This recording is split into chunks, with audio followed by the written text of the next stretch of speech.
Welcome to my YouTube channel. तो आज हम पढ़ने जा रहे हैं मीटर सेतु। ठीक है, तो पहले इसको समझ लेते हैं। इसकी परिभाषा क्या है। मीटर सेतु एक उपकरण है जिसकी सहायता से किसी चालक तार का प्रतिरोध ज्ञात किया जा सकता है। चलिए चित्र को समझ लेते हैं। देखिए, AC एक स्केल है जिसकी लंबाई 100 है। ठीक है, और AB की लंबाई कितनी है, L, और BC की लंबाई 100 - L है। अब पूरे की लंबाई 100 है और इसमें से हम लोग मान लेते हैं AB की लंबाई L है, और इसमें से यानी कि BC में से 100 में से अगर L माइनस कर देंगे तो हमारा BC आ जाएगा, यानी कि 100 - L आ जाएगा। ठीक है,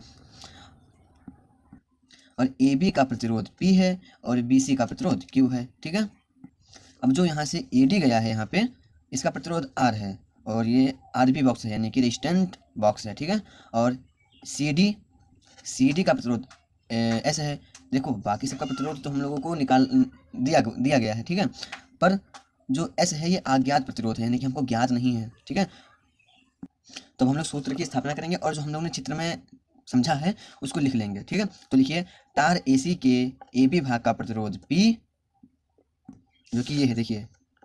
ठीक है, AB का प्रतिरोध P तथा BC भाग का प्रतिरोध Q, जो कि BC का प्रतिरोध Q, AD के बीच प्रतिरोध बॉक्स का प्रतिरोध R, यानी कि जो A से हमारा D तक प्रतिरोध हो गया है, इसका प्रतिरोध R है, और तथा CD के बीच का अज्ञात प्रतिरोध, जो कि हमने बताया था हमको ज्ञात करना है। क्या, यहाँ से जो हो गया है तार, ये S, ये हमको अज्ञात है, इसका प्रतिरोध हमें ज्ञात करना है। किसका,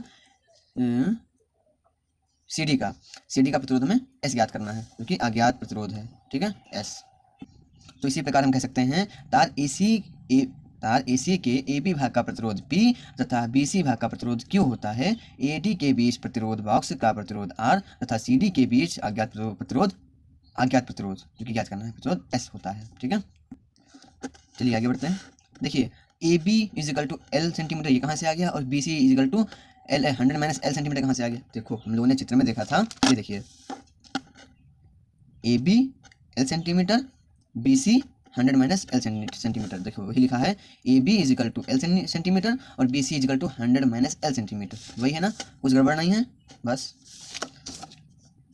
इसीलिए हमारा हो जाता है AB = L centimetre, BC = 100 - L centimetre.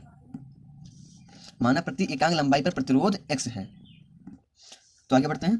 तब P = RL और Q = X 100 - L, ये कहाँ से आ गया। तो देखिए AB का प्रतिरोध P था और BC का प्रतिरोध Q था, तो उसको लिख दिया। = में L था, यहाँ पे L सेंटीमीटर, यहाँ पे था 100 - L सेंटीमीटर। तो हम लोगों ने माना प्रति एकांक लंबाई पर प्रतिरोध X है, तो X यहाँ बढ़ा देंगे तो XL हो जाएगा। यहाँ L था सिर्फ, और यहाँ पे X 100 - L हो जाएगा। ठीक है, इसको अब हम लोग हल करेंगे किससे, व्हीटस्टोन सेतु के सिद्धांत से। ठीक है, तो उनका सिद्धांत क्या था, P/Q = R/S। ठीक है, यही था ना।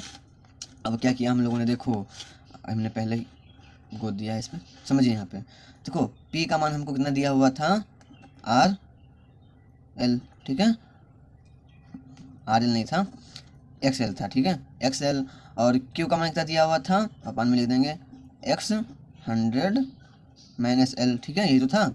अब क्या है, = लगा देंगे, R है, R लिख दिया, S है, S लिख दिया। ठीक, हमारा हल होने लगा है सवाल।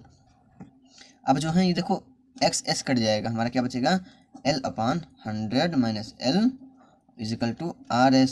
ठीक है, तो जब इसको हल करेंगे तो हमारा S साइड में आ जाएगा और R यहाँ आ जाएगा, और 100 - L अपान में आ जाएगा L। ठीक है, यही हो जाएगा मीटर सेतु का सूत्र। ठीक है, तो हम लोग देखेंगे सारणी क्या है। देखो, ये हम लोगों को प्रैक्टिकल में कराया जाता है, पर परीक्षा में पूछेगा तो हम लोग को सिर्फ इतना बनाना है। क्या है ये, क्रम संख्या, जितनी बार भी हम लोग को करना है वो लिख देना है, और ज्ञात प्रतिरोध यानी कि R ओम जितना भी होगा लिख देंगे, और L की लंबाई की जितनी भी होगी, L सेंटीमीटर जितनी भी आएगी वो लिख देंगे, और 100 - L सेंटीमीटर जितनी भी होगी वो लिख देंगे, और जो योग पूरा होगा वो लिख देंगे। बस कुछ नहीं करना है इसके ऊपर।